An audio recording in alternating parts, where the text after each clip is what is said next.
Hi there. I am Dr. Ann Peled. I'm the co-director of our breast cancer program here at CPMC, and I'm really excited.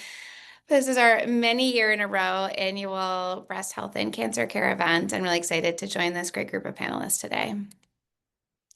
Just for an introduction, our CPMC Breast Health and Cancer Program is centered around our Breast Health Center, which is the largest breast imaging center in Northern California. And one of the things I love so much about this program is that it's really multidisciplinary. So there's a really extensive group of support services and resources across specialties, and we really collaborate together to get people the breast care throughout their breast health and breast cancer journey. And we also have a major focus on community outreach and education, and are really lucky to be able to partner with the Community Health Resource Center for these kind of events, which you'll learn more about from Lily in a few minutes. This is our Center for Women's Health. If you haven't been here, it's a really beautiful space that's been open since 2021, and again, really provides comprehensive breast cancer and breast health care. One of the things we often talk about is really what are the advances and innovations in breast cancer care. And so I think about it in many different ways. One is about how do we improve screening and diagnosis. So you're going to learn today about how we better understand people's risk, whether that's looking at breast density, other factors, things like genetic testing, and understanding your risk in that way. And then also expanding out imaging to try to get tailored screening plans. And all of this is going to be part of our discussion today. Additionally, looking at people who already have breast cancer and how we treat them, and thinking about how we can better understand tumor biology, understand their risk of recurrence, and really use advanced markers and testing like genomic testing to help guide treatment decisions.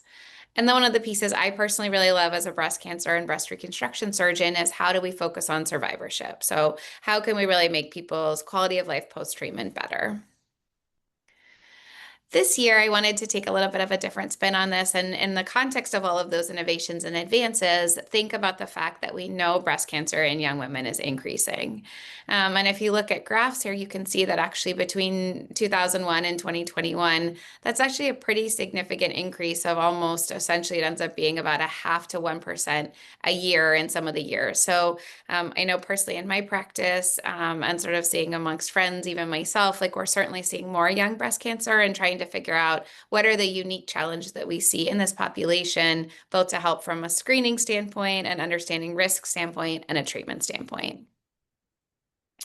So coming up with a tailored screening plan in my mind is really key. You've probably heard a lot about women getting diagnosed younger and that they're not yet getting screened, and what does that mean? So we'll talk more about that today.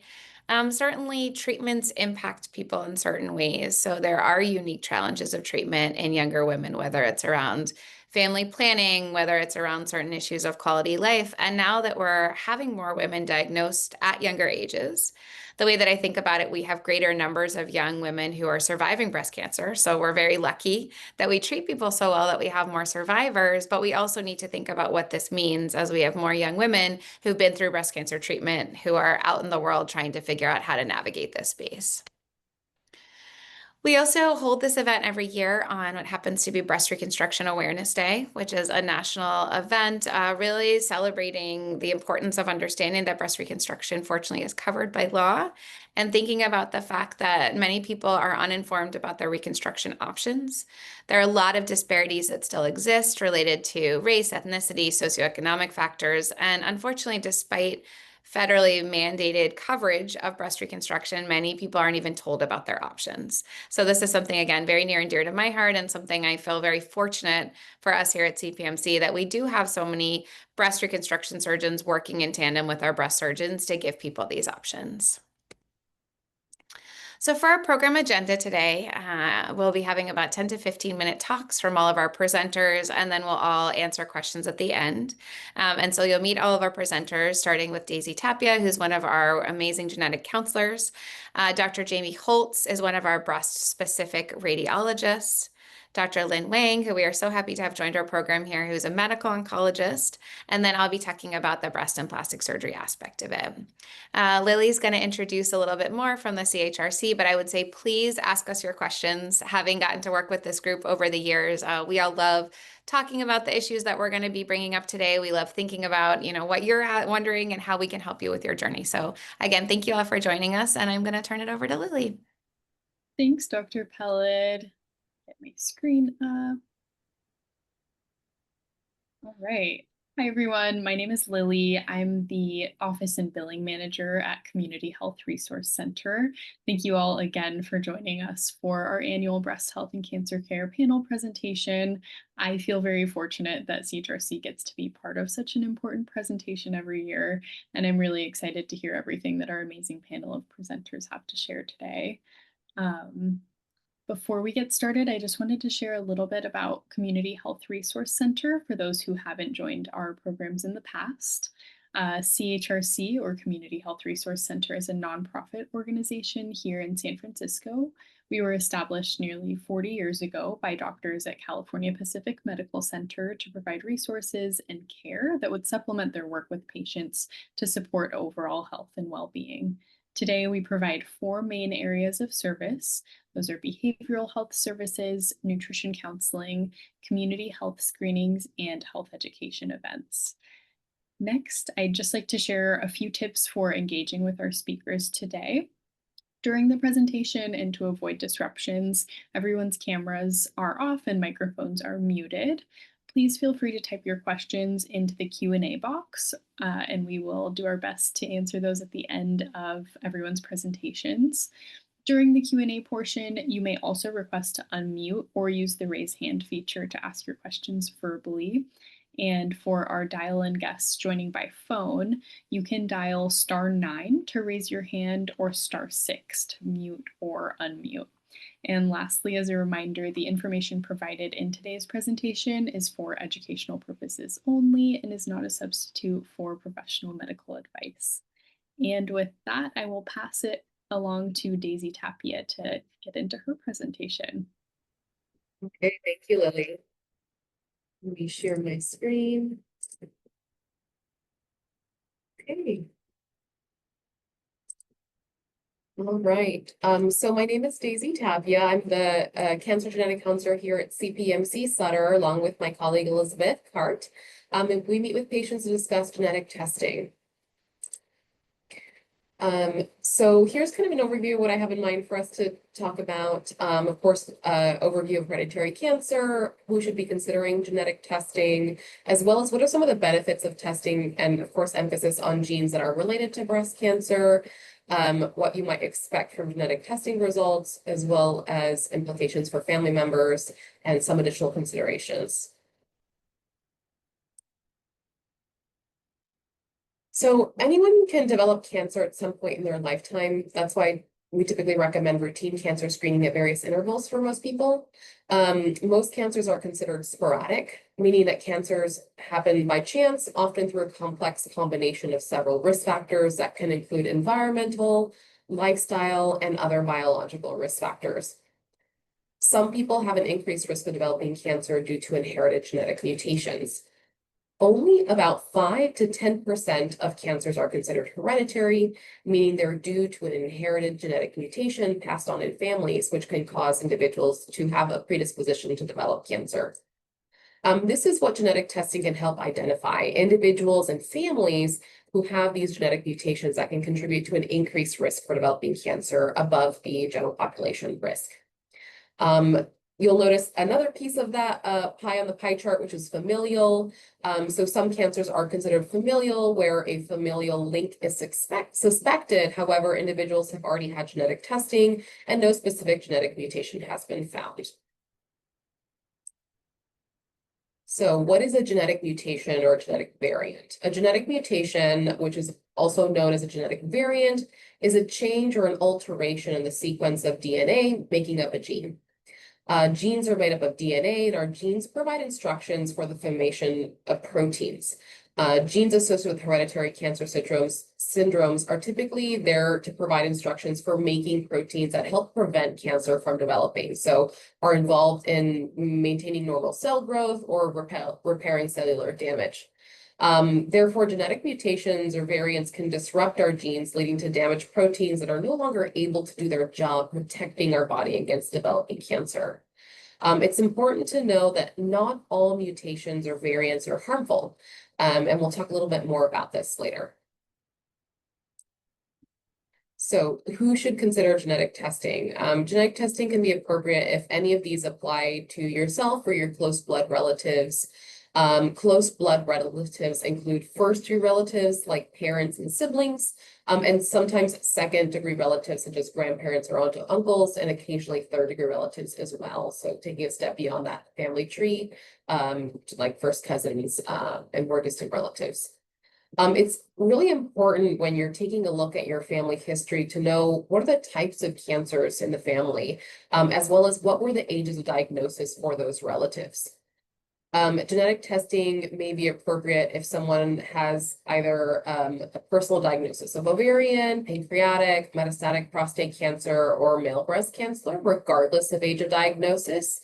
And then some of them are more age related. So if someone's diagnosed with cancer, for example, breast cancer, under the age of 50, then we definitely want to make sure those individuals are getting genetic testing. So certainly young women with breast cancer, hopefully all individuals diagnosed young with breast cancer are getting some form of genetic testing. The age doesn't apply to all cancers or all these criteria in general. So for example, cervical cancer at a younger age is not typically indicative of a hereditary cancer syndrome. If someone has multiple cancers, depending on the type, but generally if someone has multiple cancers such as bilateral breast cancer or someone has breast and ovarian cancer, they should definitely also be doing genetic testing. And of course, if someone has any of the above and is also of Ashkenazi Jewish ancestry, we often ask about that because about 1 out of every 40 individuals of Ashkenazi Jewish ancestry have a mutation in either the BRCA1 or BRCA2 genes. And of course, if there's already a known mutation in the family, then that's definitely a good indicator for individuals to have genetic testing, but of course they have a higher chance of having that same familial mutation and therefore being at higher risk. What are some of the benefits of genetic testing? Knowing if you have an inherited mutation can help know more about your cancer risks and thus can empower you to be proactive about your health via early detection and prevention. So if you already have a cancer diagnosis, genetic testing can help explain why did it happen and can help inform your treatment plan, such as informing what type of surgery to consider or providing options for personalized therapies based on your unique genetic profile. If you don't have cancer, results can lead to an adjustment of cancer screening, either recommendation for earlier screening or more frequent screening than what is indicated for an individual at average risk. Enhanced surveillance can identify a cancer at its earliest and most treatable stage, which can make all the difference for more favorable outcomes.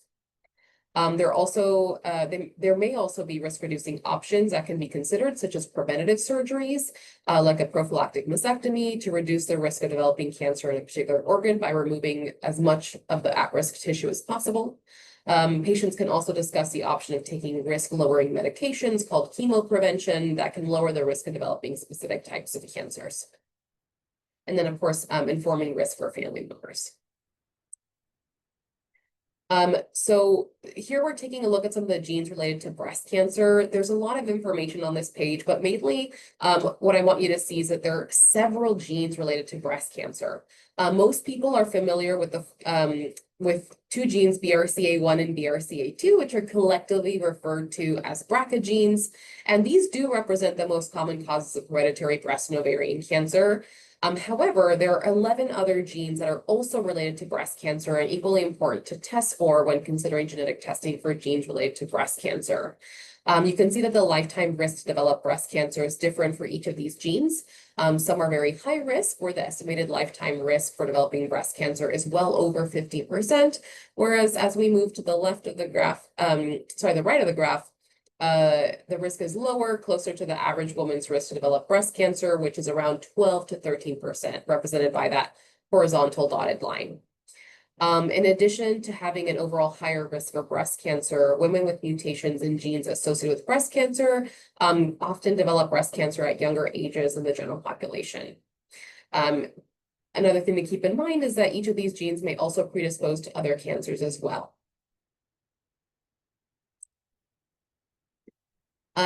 So that previous graph that we looked at was the risk for someone to develop breast cancer in their lifetime. Often women who are recently diagnosed with breast cancer want to know, well, what's my risk to develop a second separate breast cancer in my lifetime? So what we call contralateral breast cancer. And so you'll see here for some of these genes, that risk is pretty high. And so women with a significant risk for contralateral breast cancer can consider the option of risk-reducing surgeries. Yeah, so you'll see the sporadic risk, which is the general population risk, is about less than 2%. Some of these genes hover pretty close to that, but then of course there are some that are much higher. So just to zoom in a little bit more on a particular gene, this is to kind of show that it may explain why someone developed breast cancer, but then there might be implications for other cancer risks as well. So we can see here that genes BRCA1 and 2 are related to breast cancer, but also ovarian cancer, prostate cancer for men. So definitely still relevant for men in the family to be aware of potential to carry a particular mutation. And then pancreatic cancer, which can of course affect both men and women, male breast cancer, and then the BRCA2 gene is related to an increased risk for melanoma as well.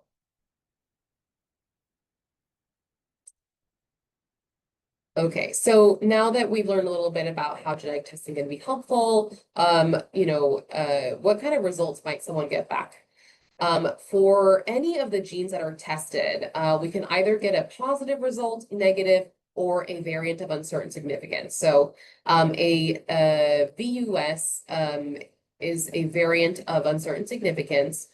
And essentially, a VUS means that there was a genetic mutation found, but it's rather, the data is unclear about whether or not that mutation causes an increased risk for cancer. Most of the time, VUS results represent benign changes rather than something harmful. And so therefore, we treat them as negative normal results. They're a fairly common part of the genetic testing process. But, of course, when we're doing this testing, what we're looking for are positive results. A positive result would indicate that someone was found to have a known harmful mutation and that there are associated cancer risks. And then, of course, negative means that there were no mutations found, that all the genes looked normal. Keep in mind, it's possible to have a combination of any of the three result types since multiple genes are often tested. Of course, if someone does test positive, their genetic counselor or provider will review the cancer implications relevant for that particular gene and will discuss the management recommendations with the patient. What would testing positive mean for someone's family? So if someone does test positive for a genetic mutation, it means that that mutation was likely inherited from either mother or father, and can have implications for siblings and children. This is called autosomal dominant transmission, meaning each sibling and each child independently has a 50% chance to also have the same mutation. Mutations can be inherited from either mother or father, so be mindful of cancer history on your father's side of the family as well. Men and women have the same chance of inheriting a mutation, but their chances of actually developing cancer may be different depending on the cancer types associated with that particular gene. So what are some advances in genetic testing? So different labs offer different sizes of testing. However, most at this point offer multi-gene panel testing, meaning that several genes related to various different cancer types are tested at once. Reviewing the family history before placing the test order can help inform what genes we should be looking at based on the types of cancer we're seeing in the family.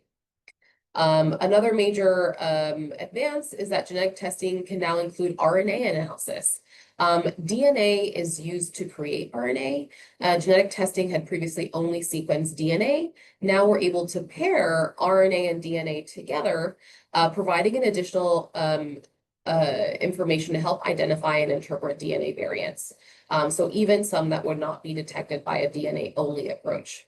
Paired DNA and RNA testing can improve mutation detection and classification, particularly when it comes to resolving variants of uncertain significance, therefore improving the sensitivity and clarity of genetic testing. But for reference, RNA does provide more information, but it is quite minimal. We estimate that it only provides 1 to 2% more information. So DNA is still how we find a majority of genetic mutations.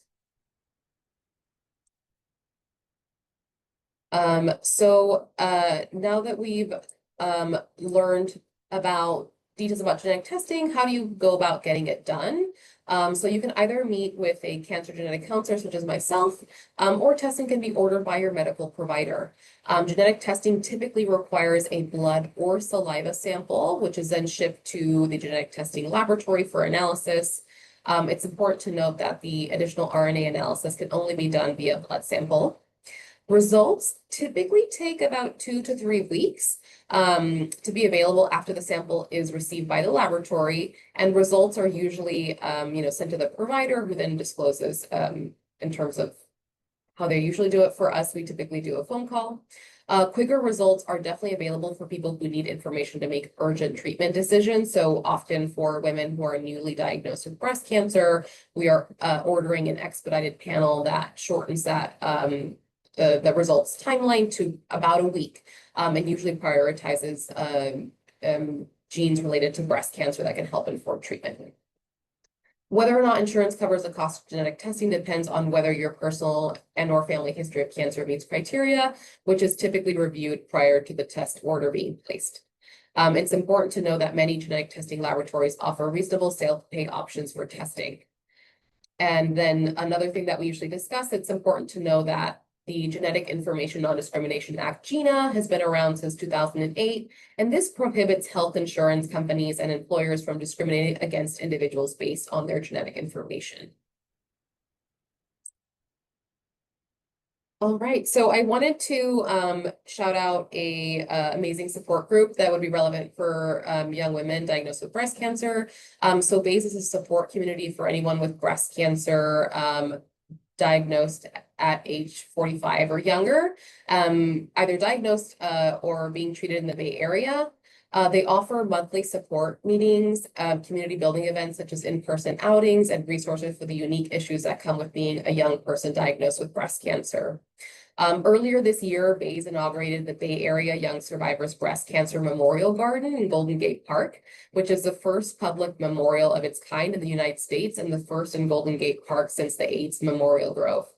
The Memorial Garden is a sanctuary in which to gather, celebrate life, and honor those who have died of metastatic breast cancer, including the names of the Bay Area young survivors who passed.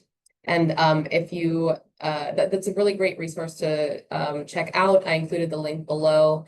So if that's something that you're interested in, definitely encourage you to follow there. Okay, so that's it for me. Thank you so much. My contact information is there if there are any follow-up questions.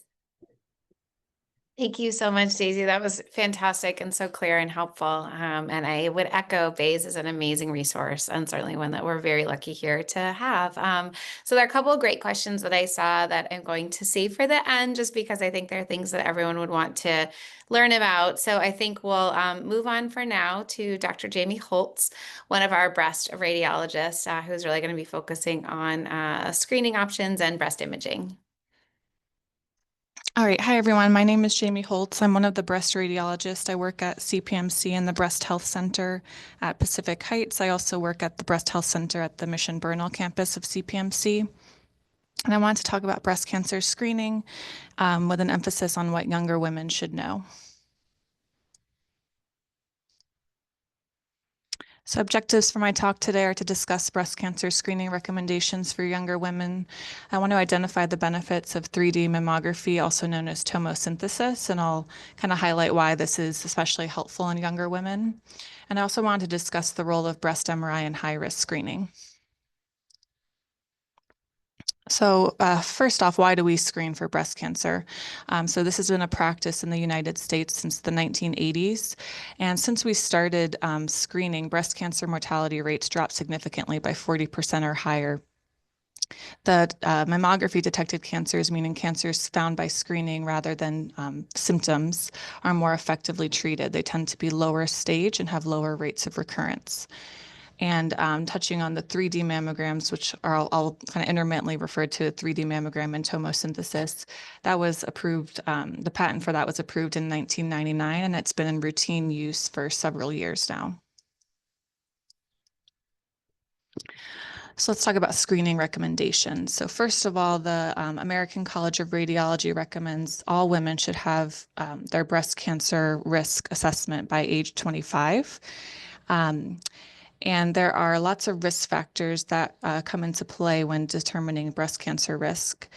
Things like family history, factors associated with estrogen exposure, certain prior benign breast diseases mostly found on breast biopsies, and also breast density. And I've highlighted this one because this is a factor that can have a pretty big effect on younger women, and I'll kind of touch on that a little bit later as well.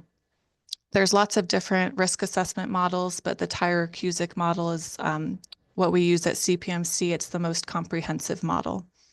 And for average risk women, I do recommend annual screening mammography starting at age 40. These are the recommendations from the American College of Radiology. Okay, but what about high-risk patients? So patients that are not at average risk, they should begin screening for breast cancer earlier, typically at age 25 to 30. And the ACR further breaks down when to start screening based on age and different risk categories. So if that risk assessment model shows a lifetime risk of breast cancer of 20% or higher, it's recommended that screening starts at age 30. Patients with genetic mutations, for example, the BRCA mutation, and first-degree untested relatives of people with these genetic mutations should also start screening at age 30. And there's a little side note here. So the ACR has said that these women can delay their annual mammograms to age 40 if they're being screened annually with MRI starting at age 30.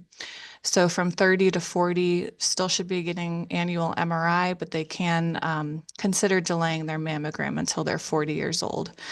And the reason for this is because there were concerns that women in that 30 to 40 age range are getting more exposure to radiation, which is something you want to avoid in patients at high susceptibility for breast cancer, like patients with these genetic mutations. So that's why the ACR has said, okay, for these patients in this category, mammograms can be delayed to age 40, just like everybody else.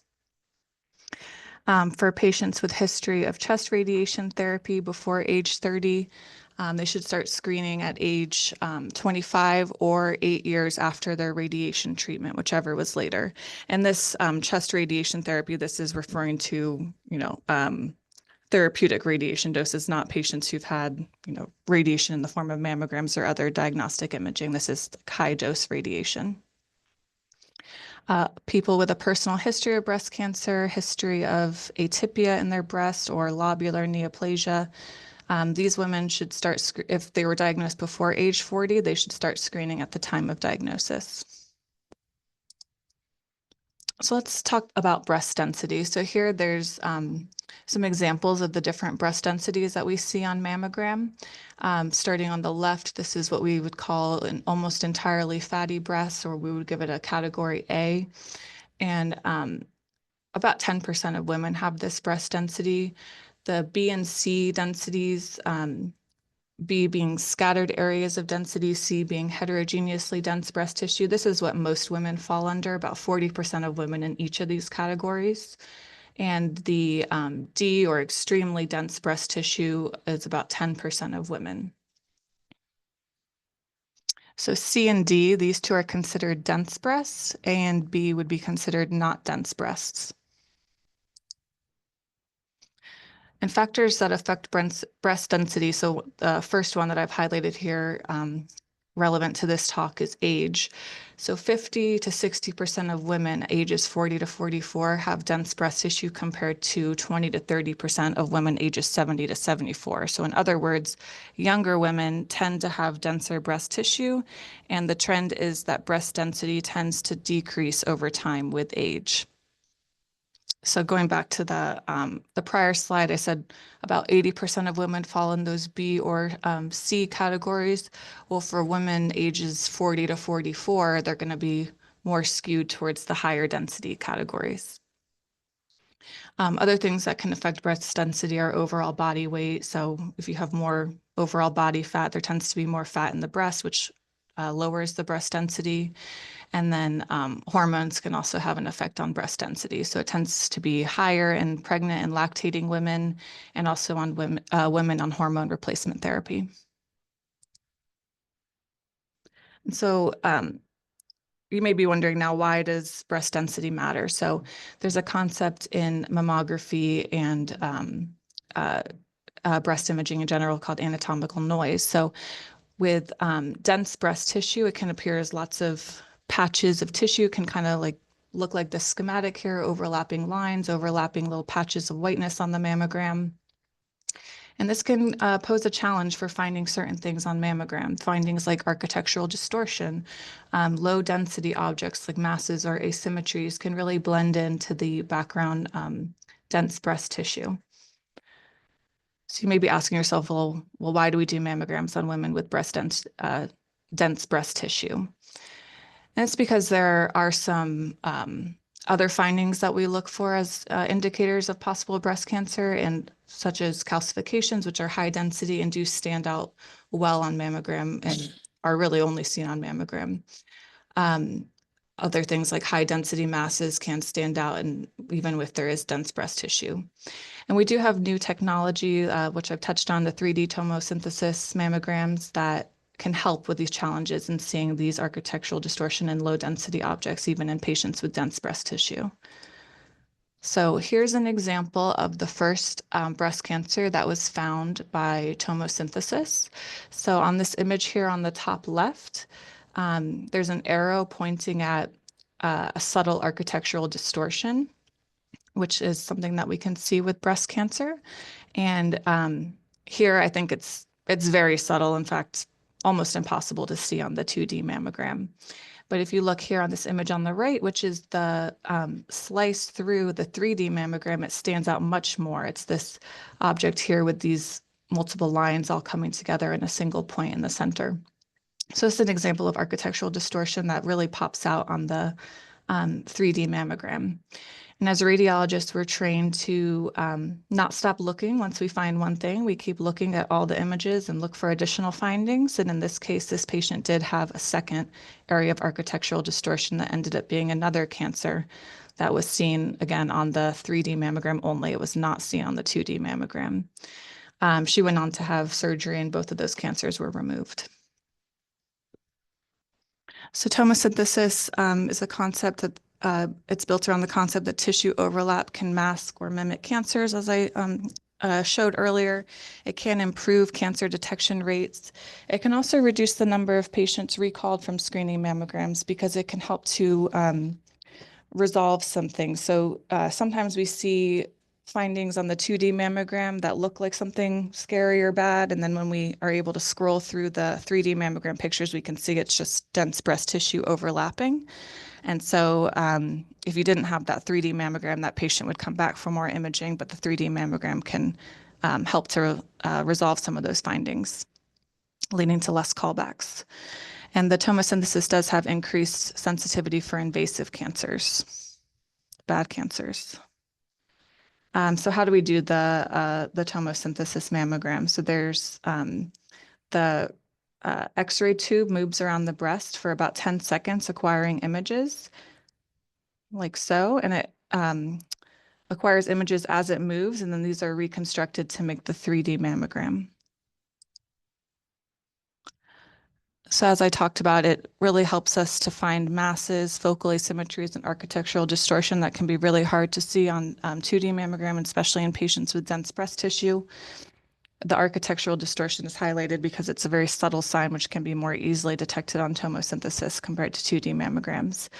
And tomosynthesis also helps with us evaluating masses, in particular assessing the margins of masses, which is an important characteristic to determine suspicion of findings.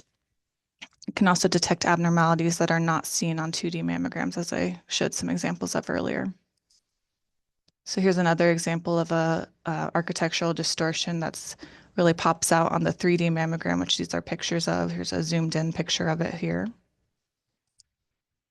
And this is what the ultrasound through that area looked like. So there was this mass here on ultrasound that turned out to be a cancer. Another example of architectural distortion seen on a 3D mammogram in this patient with very dense breast tissue. It's seen on the 2 different mammogram pictures that we acquire. So here's an example of a mass that is difficult to see on a 2D mammogram. We do see this vague density there, kind of indicating there's something in there, but we can't really see the margins or say much about it. But as we scroll through, it does show this mass much more clearly, and furthermore, we can see that it has circumscribed margins, which is a helpful descriptor to know. There's another mass that is really almost impossible to see on the 2D mammogram, but on the 3D mammogram, it really pops out. And this mass also has spiculated margins or associated architectural distortion that stands out much better on the 3D mammogram.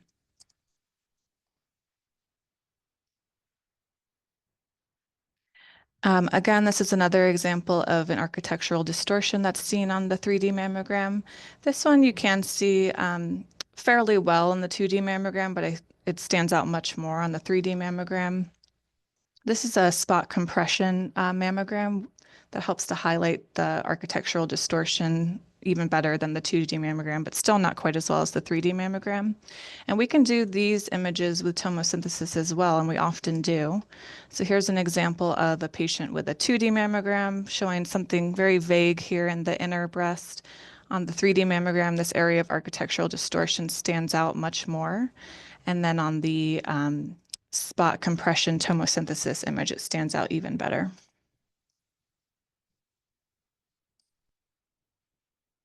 So what about radiation dose between 2D and 3D mammograms? So both use low dose X-rays. Each of the X-rays that are required to construct the 3D mammogram are lower than a single 2D mammogram radiation dose. And based on the technology that we're using at our Pacific Heights and our Mission Bernal Breast Health Center, or actually mainly at the Pacific Heights Breast Health Center, excuse me, the 3D dose equivalent is the 3D dose is equivalent to a routine 2D mammogram. And just to put it all in perspective, the radiation dose from a mammogram is about equal to 7 weeks of background radiation. So all of the mammograms, the 2D, the 3D, even combining the two of them, are fairly low dose. So who can benefit from the tomosynthesis?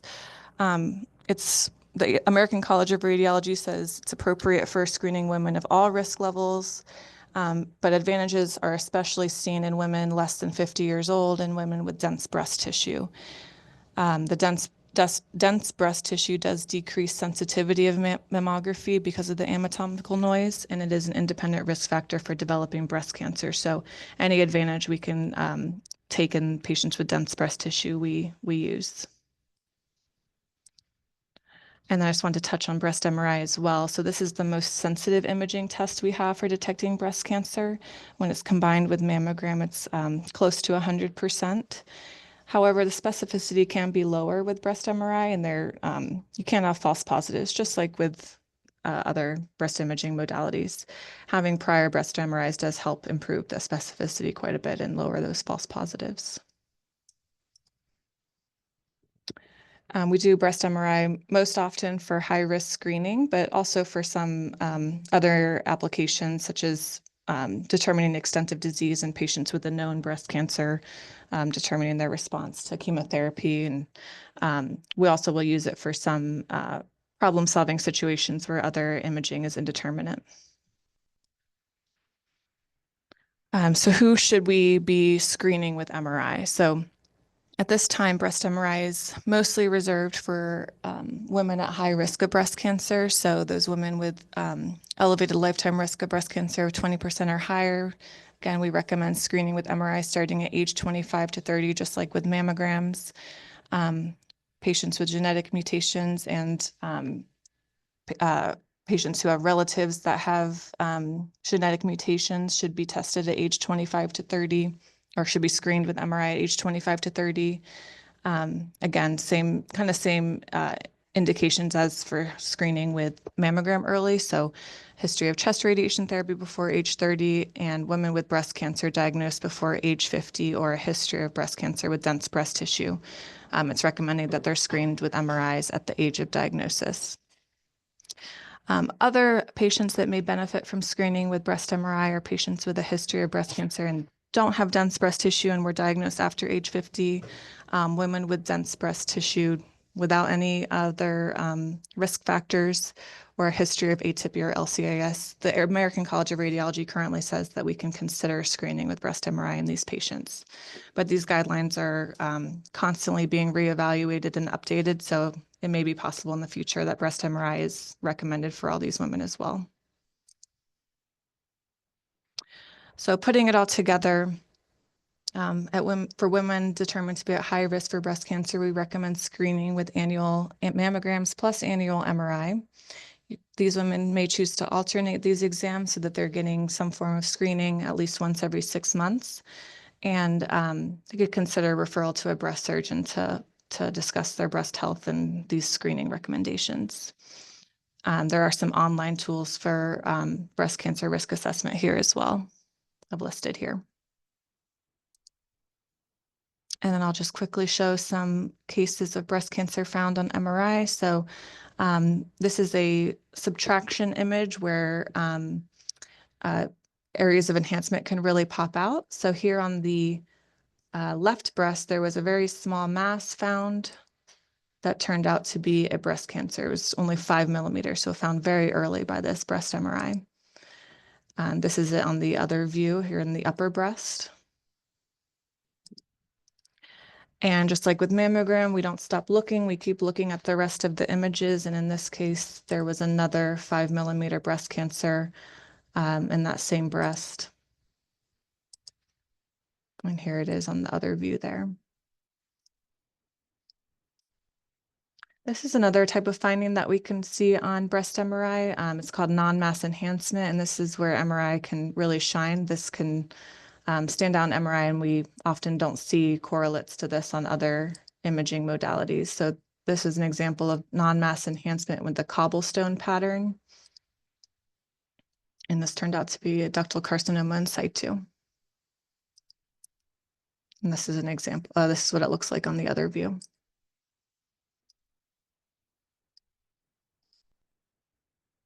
All right, so in conclusion, there are advantages to 3D mammogram in all patients, including younger women.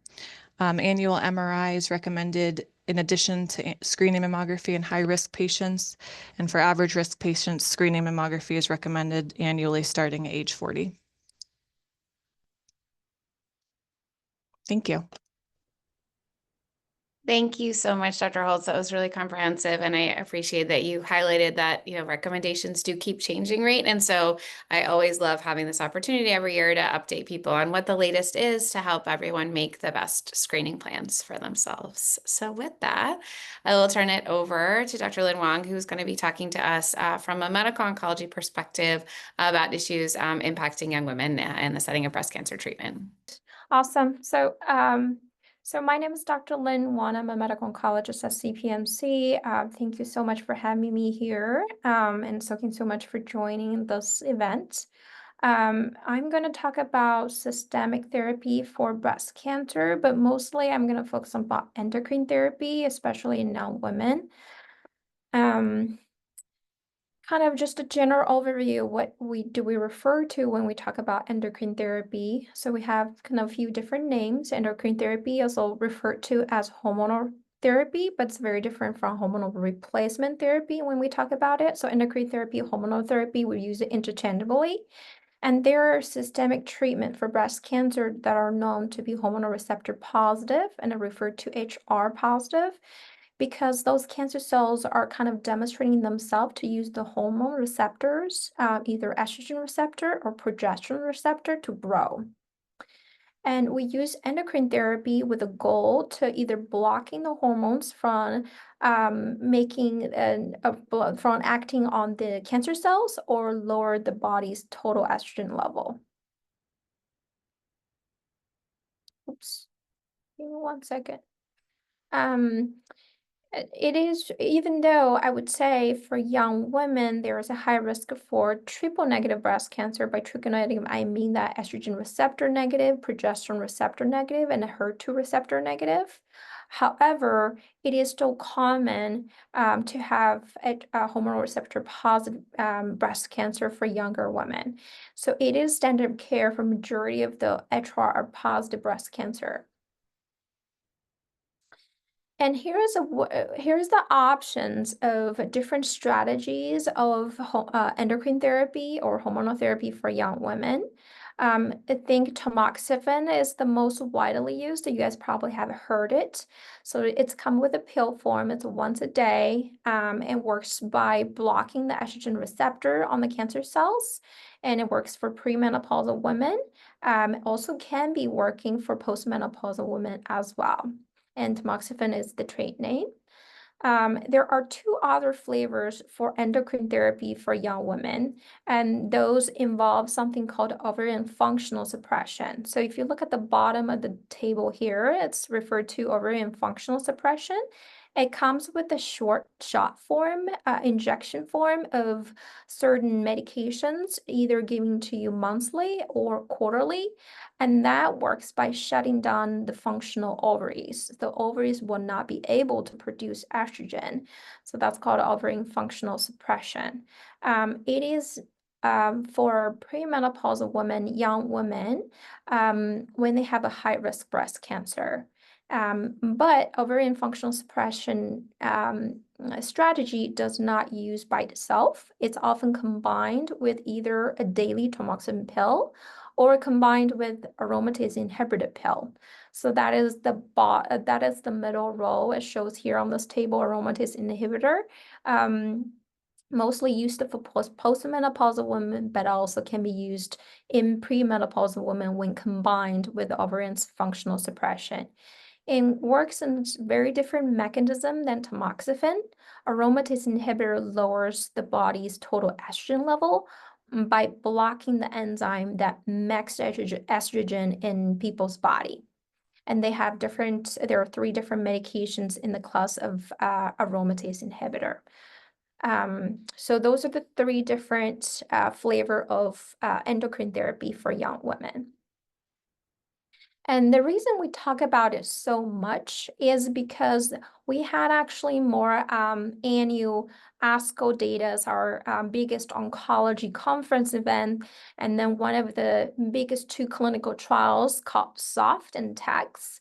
They had more updated data this year presented in ASCO oncology meeting saying that endocrine therapy not only reduced the risk of breast cancer recurrence, but also improves overall survival. So there's a longevity benefit of endocrine therapy for patients with breast cancer that are hormonal receptor positive. And we know that with the updated data, we know that despite we do not take the pills for 15 years, the benefit of breast cancer recurrence reduction continues even after the medication is finished. Sorry if I missed it to kind of emphasize on the duration of the treatment. The duration treatment usually starting with 5 years for majority of the patients, but there are cases that we do advise for longer or extend the treatment to 7 to 5 years. But despite that, trials have shown that the benefit of endocrine therapy kind of lag beyond the treatment period. So with the focus on young women, we know that about 1/3 of breast cancer diagnosed with women younger before age of 50 globally. And then the issue is what we found that in premenopausal women, especially those diagnosed at much younger age, under age of 40, the outcome tends to be inferior compared to counterparts who are postmenopausal women.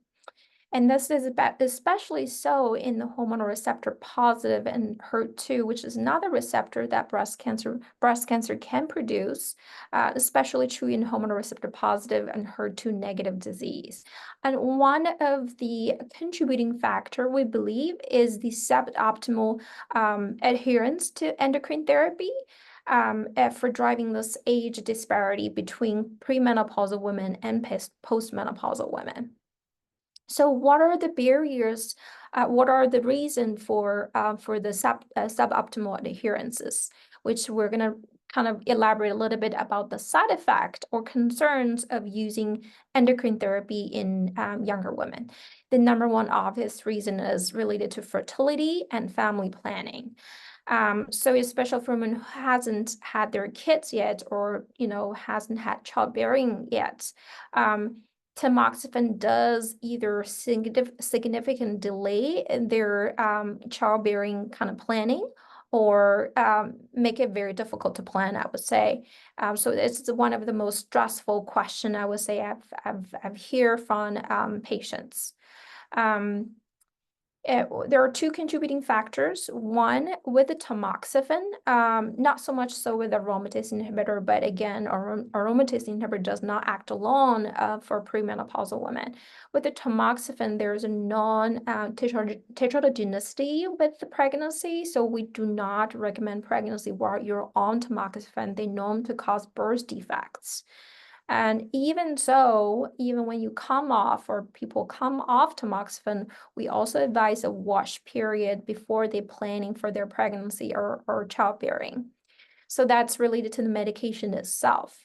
The second reason is related to the medication's duration of treatment. So the duration is often 5 years, but it can be extended beyond 5 to 7 to 10 years. For young women who is diagnosed with cancer in their 30s, and taking that medication for 5 years or to 10 years is going to push out their peak reproductive age to much later time, which naturally we know, there's a decline in fertility with older age. So those are two major contributing factor with endocrine therapy for fertility.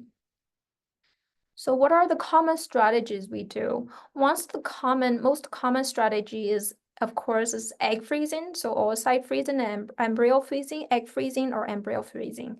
And I would say I wouldn't say 100% of my patients do that, but that would be the first to go to investigate before we start people on endocrine therapy. There is another strategies. Another strategy would be temporary interruption of endocrine therapy. So we have a study that has shown, which is a trial called Positive, it has shown that if someone has been on endocrine therapy for 2 years, let's say, it may consider to be safe to interrupt endocrine therapy for childbearing and pregnancy, and also including some period of breastfeeding time. But I do say this is not a universal strategy for every young woman with breast cancer. It does come with kind of a lot of nuances discussion with your oncologist for different kind of high risk, low risk. We'll consider different breast cancer may be different, but it is an option to consider for sure for temporary interruption of tamoxifen to allow pregnancy, family planning, breastfeeding, and then come back to tamoxifen to finish the 5 to 10 years of treatment. And again, I mentioned the waiting period is we do advise a certain washout period before family planning after your last dose of tamoxifen. The second big compartment is vasomotor symptoms. So because tamoxifen has anti-estrogen effect, the hypothalamus in our brain kind of gives out the signal that we're in menopause. There is hot flashes, night sweats. For majority of the patients, actually, it's a quite common side effect or symptoms for young women on tamoxifen. And that can be certainly very disruptive because it does reduce or lower the quality of sleeping and resting. And, we're all full-time. It can interrupt people's life and quality of life for sure. Historically, we use antidepressants. So those are our to-go medications for hot flashes, night sweats back in the days. Gabapentin has also been widely used. It's a little bit after that. Go back to antidepressants. So certain antidepressants might interact with tamoxifen for kind of liver enzyme from a liver enzyme metabolism perspective. So do talk to your oncologist about what antidepressants are best when you're taking tamoxifen. Another choice would be gabapentin. Gabapentin is pretty well tolerated. It has a little bit kind of side effect of feeling tired or feeling fatigue and sleepy. So we usually start at bedtime and gradually titrate it up during the day. The great news is now we have a new medications for hot flashes. Finally, we had clinical trials for that, and we have 2 new medications. One is currently FDA approved, is available in the US, and that is Veozah or fenzalinetint. And it works on a hypothalamus level, and it is great, very efficacious from my experiences. The only downside is it have to monitor liver functional test along with the medications at different months, 3 months, 6 months, and 9 months time. And the second medication on the bottom currently is not FDA approved. It's only available in Europe, but hopefully it will become available to us pretty soon. So nowadays, I think the management of vasomotor symptoms have changed, or the diagram or to-go medication has changed quite a bit. I would say for Veozah, it's probably the to-go medication followed by gabapentin, followed by antidepressants. Lastly, I want to talk about a category of a GSM, genitourinary syndrome and menopause. Again, because of tamoxifan's anti-estrogen effect, a lot of young women may feel vaginal itchy, burning, pain with sexual activity, even urinary symptoms. It's a category of the GSM category is very difficult to manage. We often kind of share this with our OBGYN doctors. As a matter of fact, I have this table listed here. It's adapted from American College of OBGYN. They have nicely put a table of choices of medications, or local medications to use. On the top half of the table here, it's a very busy table, but on the top half, it's non-hormonal options. It's a lubricates, it's a gels, it's a vitamin E, vitamin Ds. I would say generally, as medical oncologists, we do prefer to try the non-hormonal based option because naturally the downside of a hormonal based option is, does that affect breast cancer occurrence? Is that going to increase the risk of breast cancer coming back? So the first kind of approach is to try all the available non-hormonal options. But we do find that to be not sufficient at some times, and we do have to grab hormonal options. I would say nowadays there are more and more rising clinical trial data to prove the safety of vaginal estrogen therapy, either in tablet form, in cream form, or in the insert or ring form, that it's safe for women even with breast cancer. And then that I have to say that you would have to consult with your oncologist regarding that as well. Again, it's related to your personal choice. It's related your personal breast cancer risk, whether that's a high risk situation, low risk situation, because it can be the clinical trial is not casting all young women and with breast cancer. So they are available. And they are considered safe to use, but may apply differently for different individuals. I think that's all I have. I want to briefly also touch a couple more things. I think for young women, mood swings, emotional distress, together even with the breast cancer diagnosis, it can be a big barrier for quality of life. Blood clots is very concerning for younger women when they have a blood clot history. If you don't have a blood clot history, it's less an issue. Tamoxifen is a less an issue for young women. But if you do have a blood clot history, it does make tamoxifen very risky medication to give it to you. Joint pain and bone density loss is more, especially bone density, is more frequent seen with aromatase inhibitor. So, and that's when only if we do the ovarian functional suppression together with aromatase inhibitor, that will become a bigger issue and side effect. So it's not a common thing with tamoxifen. I think that's it. Thank you so much.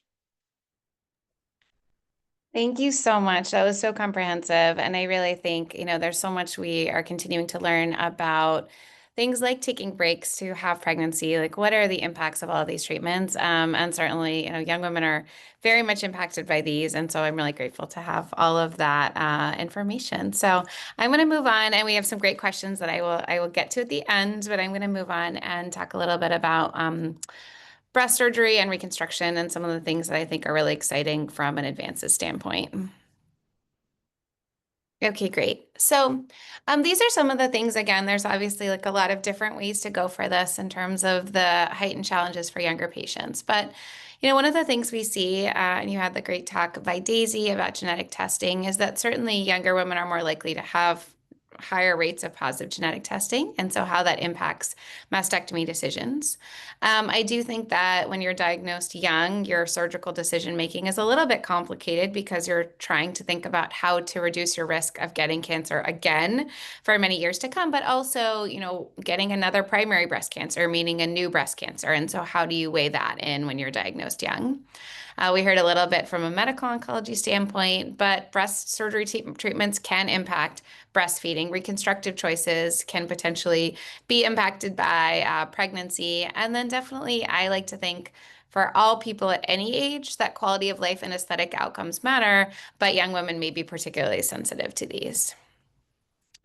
So kind of following up from a genetic standpoint, this shows that at different ages, how likely you are to have what's called a pathogenic variant, as you learned about from Daisy. So basically a positive genetic test for a breast cancer related gene by age. And so you see when you're diagnosed in your 20s and 30s, you have much higher rates of having some kind of genetic mutation than you do, let's say, when you're diagnosed in your 70s or 80s. And so with this, we see that more women are going to be choosing mastectomy because of that increased risk of getting another cancer, a cancer in the other breast, as you saw with Daisy. I always like to talk about this because I think this is so interesting. We see in general about how celebrities and trends can really impact the choices that we all make for our healthcare. And certainly the Angelina effect, it's been over a decade now, but what we saw is when she talked about having a BRCA mutation and going through a prophylactic mastectomy, that it really increased the discussion. Talking about mastectomy became less of a taboo subject. Talking about your breast cancer risk and doing genetic testing was helpful. And I think it's really neat to see these actual studies that show that after Angelina Jolie's New York Times op-ed, that you can see the rates of BRCA testing, genetic testing in general went up. And then similarly, the rates of mastectomies went up. And so again, as you do more genetic testing, which happens more often in young women, you're going to have increased rates of mastectomies and certainly perhaps double mastectomies to protect the other side. Fortunately, with these increased rates of mastectomies that we see, we've really evolved in a major way. So older school radical mastectomy is really, if you know anyone who's been through this, you know how incredibly debilitating and disfiguring this can be to remove all of the lymph nodes and skin and muscle. And thank goodness we've evolved from that. Simple mastectomies, where we're really at least keeping some of the soft tissue, but we're still removing all the skin. That's definitely a better option, but I think nowhere near as good as what we have now, where we're able to, in most cases, not only save all of the skin, but also in many cases save the nipple. And certainly from a psychological standpoint, from an aesthetic standpoint, from a moving on in your life standpoint, all of these things really matter. And most of my young patients will come in and they really want to be able to look as much like themselves and have as minimal damage if you can with these surgeries. And one of the things that comes with that is, as good as we can make breast look nowadays, fortunately, with breast reconstruction, nerves are actually damaged and injured during mastectomy. And this is a new website that's come out, numbaftermastectomy.com. And it's really pretty heartbreaking, honestly, to see the things that people go through post-mastectomy, where they no longer feel the touch of a child on their chest. They get sunburned because they don't have sensation, and they really can't connect to their bodies after mastectomies. And I know, again, personally, and I see with friends and patients, these things can be so devastating.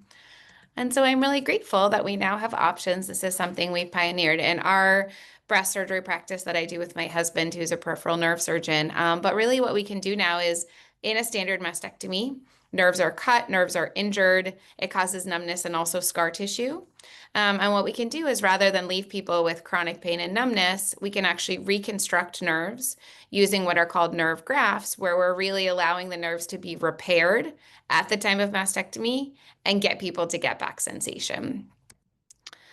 And when you combine this with the different options that we have with mastectomy, and again, we're very fortunate here in the Bay Area to have some incredible reconstructive surgeons who do all different kinds of reconstruction, whether you're using an implant, kind of off the shelf, something that is kind of foreign at the beginning, but that your body eventually adapts to, especially if you do nerve preservation, to something using your own tissue called flaps. Sometimes we combine this with fat grafting that helps smooth out any contour issues or any kind of makes it look more natural. And then some women don't want to have reconstruction, and this is a great option when done well, where you're doing something called flat closure, where you're really trying to make it look smooth. And again, we are so fortunate we have all of these choices here. Certainly, we've seen this is coverage for breast reconstruction. As I mentioned, it's insurance mandated. And you can see now that in certain parts, we're really looking at upwards of 50%. And here in the Bay Area, it's more like 80 plus, in some cases 90% of people undergoing breast reconstruction and having this option to feel more like themselves after surgery. This is a quote from one of our patients who had immediate nipple-sparing mastectomy and an implant reconstruction and the nerve preservation option. And I love so much, I think we've evolved so much that women can go through this and really feel like they didn't even have breast cancer and really don't think about it. And I think this is a tremendous advance from a quality of life standpoint that hopefully we can offer to all women, but certainly, younger women faced with really challenging decision-making, this is a huge thing to be able to give them. However, even with many women choosing mastectomies, we do know that a lot of women are going to choose lumpectomies.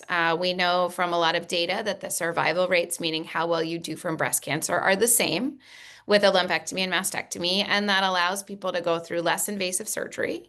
Depending on where you are in your career and your family, it can be really appealing to have a 1.5 hour surgery with a week to 2 recovery, as opposed to something like a several hour surgery with maybe a 4 to 6 week recovery, like a mastectomy and reconstruction. Breastfeeding can be really important for some people who are thinking about future pregnancies, and you can't breastfeed after a mastectomy because there's no tissue left behind to allow for this. And so a lumpectomy can be a great option in this setting.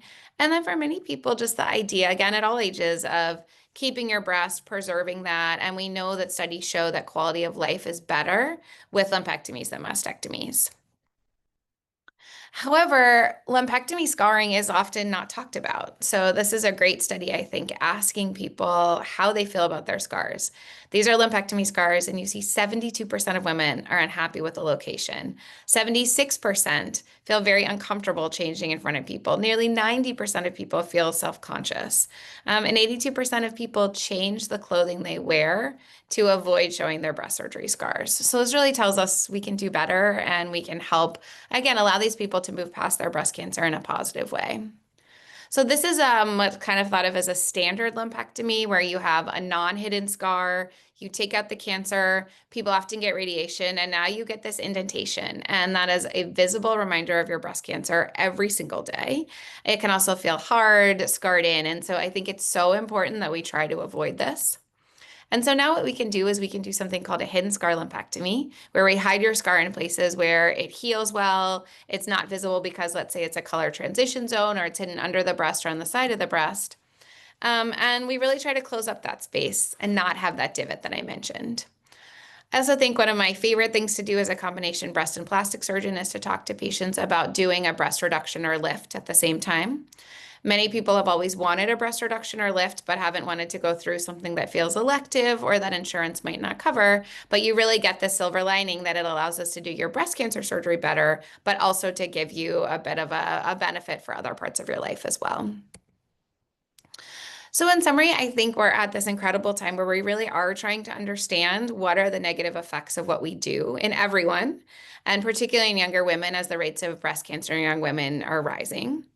we get to have this growing literature that we can still get great oncologic safety while we kind of do less as a surgeon, which again, I love. And that really we're innovating in ways that allow us to optimize outcomes. So I think what we're hearing is we have the support to be able to help get people through their cancer better. So with that, I am going to stop sharing and start answering some of the questions. So I think one of the things that I thought would be really great, and these are kind of all related, but one of the questions was about if you have a higher lifetime risk of breast cancer, who at Sutter would be helpful to navigate prevention measures? And I would say to start off with, if you're someone who hasn't had genetic testing, but you're at higher risk with a family history, I would start with Daisy and Elizabeth, our fantastic genetic counselors, because they can talk you through if it would make sense to get testing and really better quantify your risk from that perspective. If you already know you have a higher lifetime risk and you don't have a genetic mutation or it's related to other things like breast density or other abnormal findings, all of us as breast surgeons are actually very excited to see patients who want to come in and talk about being at higher risk. Our breast medical oncologists are wonderful.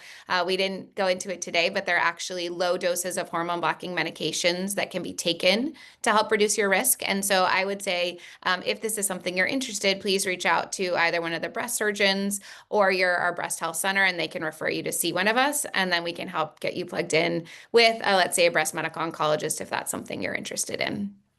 We can also help you get on your screening schedule.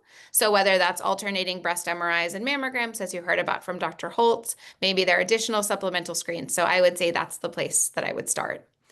I think, Dr. Holtz, this is a great question from Dr. Franco, one of our wonderful OBGYNs, and she's asking a question about for patients undergoing high-risk surveillance, if they're getting alternating mammograms and MRIs every 6 months, if you have an MRI that has a recommendation to get a 6-month follow-up MRI, which happens sometimes when people have some finding that looks a little bit unusual but not concerning enough to get a biopsy, do we recommend that they get their 6-month MRI and then push back their mammogram? Or do we recommend you sort of have one time where you're getting a mammogram and MRI at the same time and then you skip a year? I do recommend staying on the annual schedule for the mammogram. And if that means you're getting an MRI and a mammogram around the same time, that's okay. The staggered 6-month screening is definitely not a requirement. It's just something that some women do choose to do. And there are ways to get you back so that you're alternating every 6 months. You can kind of start to spread them out month by month each year to get you back on that schedule if you end up getting them both at the same time. But I do recommend staying on the once-a-year mammogram schedule, even if you're getting an MRI follow-up at the same time. Thank you. And can I ask, while I have you, one of the questions that I get asked a lot is, why do you need mammograms if you're getting MRIs? And I know the answer, but I love hearing it. So if you wouldn't mind letting everyone know, I think that would be great. Yeah, absolutely. So although MRIs are great and very sensitive at finding breast cancer, there are some findings that we don't see on MRI and that we only see on mammogram. So probably the most common example is breast calcifications. There are some findings that can correspond to that we can see on MRI, but especially for really tiny groups of calcifications, the mammogram just has higher resolution than the breast MRI, and it's going to find those tiny groups of calcifications that could reflect a tiny early cancer or ductal carcinoma in situ that you just wouldn't see on an MRI. So reasons like that are why we do recommend still screening with mammograms.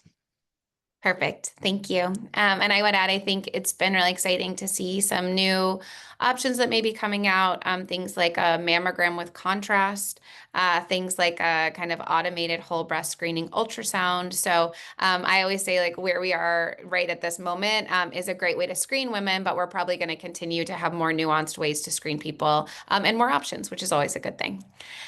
Daisy, this one's for you. If you had genetic testing 8 years ago, is there a benefit to getting retested?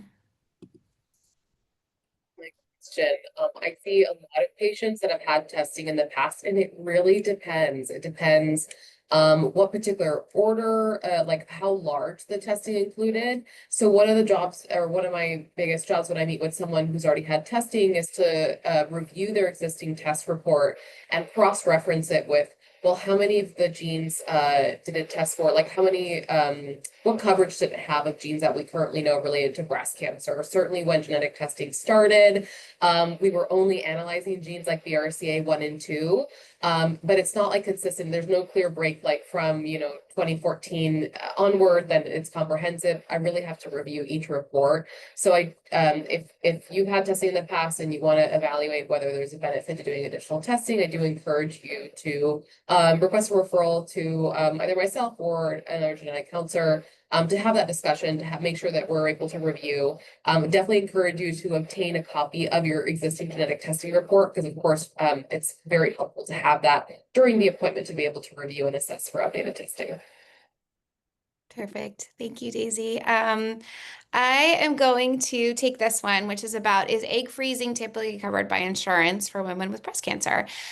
And my understanding in the state of California is that egg freezing in the setting of breast cancer is covered. We are very lucky here in the Bay Area to have some great high-risk specialists in the gynecology world who specifically work with our patients who have breast cancer and get people in. And I've been incredibly impressed by how well that goes and the degree of knowledge. So if this is something that's relevant for you, I would recommend talking to our breast health center nurse navigators. They are a fantastic resource and can help you get referred to our specialists from a fertility standpoint. Dr. Wang, I'm going to give this one to you. This is, thank you, Michelle, for this question. My daughters, 28 and 32, carry the BRCA2 mutation and opted for prophylactic bilateral mastectomies earlier this year. I'm a breast cancer and endometrial cancer, I'm going to assume survivor with no genetic mutations. Should they also consider ovarian suppression hormone therapy? And Michelle, congratulations on your survivorship on both cancers. And thank you for your question. So I'll send that over to you. Bilateral mastectomy is by far the best approach for breast cancer reduction. And that takes away more than 90% of breast cancer rate or chance. So I don't think she would need additional ovarian suppression on the top of the bilateral mastectomy. And that speaks for the breast cancer. However, BRCA2 does carry a risk of ovarian cancer separately. I don't have insights of additional family history, but generally speaking, for people has carry of BRCA2 mutation, there is a recommendation age for bilateral oophorectomy, and that is for BRCA2, that's around age 40 to 45. So I would say no ovarian suppression therapy now, and consider bilateral oophorectomy after childbearing. We consider between age 40 and 45. Perfect. Thank you. And then this one, last one that I see so far is, can you talk about the pros and cons of lumpectomy versus mastectomy? I love this question because this is something as a breast cancer and breast plastic surgeon I do every day. And I think the short answer is it's complicated only because everyone's different. But the ways that I help people think through this. So we know that with a lumpectomy, which usually goes hand in hand with radiation, but it kind of depends on the kind of cancer, that the overall survival rates, meaning how well you're going to do from breast cancer long term, are the same as a mastectomy. And even when you look at the chance that cancer comes back in the breast, which is called a local recurrence, they're actually not that different. So the curves overlap a lot for a lumpectomy and radiation because a mastectomy unfortunately isn't perfect. So it brings your risk down significantly, but there's still a small chance you could have a recurrence in the small degree of remaining breast tissue or the lymph nodes. So what I often say for people is it kind of becomes less about what is the right oncologic care for you in many cases, but is really more of a personal decision around what you're worried about and what your situation is going to be from a reconstructive standpoint. So for instance, sometimes I have people who have a small cancer and they get genetic testing and it's negative and they could certainly have a lumpectomy, but they have a strong family history of breast cancer despite having had negative genetic testing. And for them, it really feels like doing everything they can to reduce getting a new breast cancer is really important. Maybe screening is stressful. And so for them, maybe a bilateral mastectomy actually is a great choice, even though technically they could have very similar outcomes with a lumpectomy. Sometimes we have people that have really large tumors. And so the amount of breast tissue I'm going to be able to leave behind if I do a lumpectomy isn't very helpful for anyone going forward and is going to have really significant quality of life impact. And so in that case, a mastectomy, especially with immediate reconstruction, if they choose, is a better option. And often maybe they can avoid radiation. And so I guess I would say, I think, again, these are really personal decisions about what are you up for, recovery, what do you want your day-to-day life to look like? And all of these are things that, again, as breast cancer surgeons, we're very used to talking about and are in a great place from a data standpoint where we can really tell you the pros and cons of each from a cancer standpoint as well. All right, so I think since we're coming up at 6 o'clock and there are no more questions at this point, I just wanted to thank all of our panelists so much. Again, I really do. I came here from UCSF. I've been here for 10 years at this point, and I really feel very grateful for just the degree of knowledge and comprehensive breast cancer screening and treatment care that we have here at CPMC. So I hope all of you will reach out afterwards with any questions. And Lily, thank you so much for hosting us again. We really appreciate it. Course. I just wanted to thank everyone again for joining, and thank you to our amazing speakers for taking the time out of your busy schedules to present on such an important topic and share such valuable information. I just wanted to remind everyone that tonight's presentation was recorded, and so I will send an email to everyone who registered for the event with a link to the recording so you can, watch it again or share it with your loved ones. But yeah, just wanted to thank everyone again for joining, and I hope everyone has a great evening. Okay, thank you, everyone.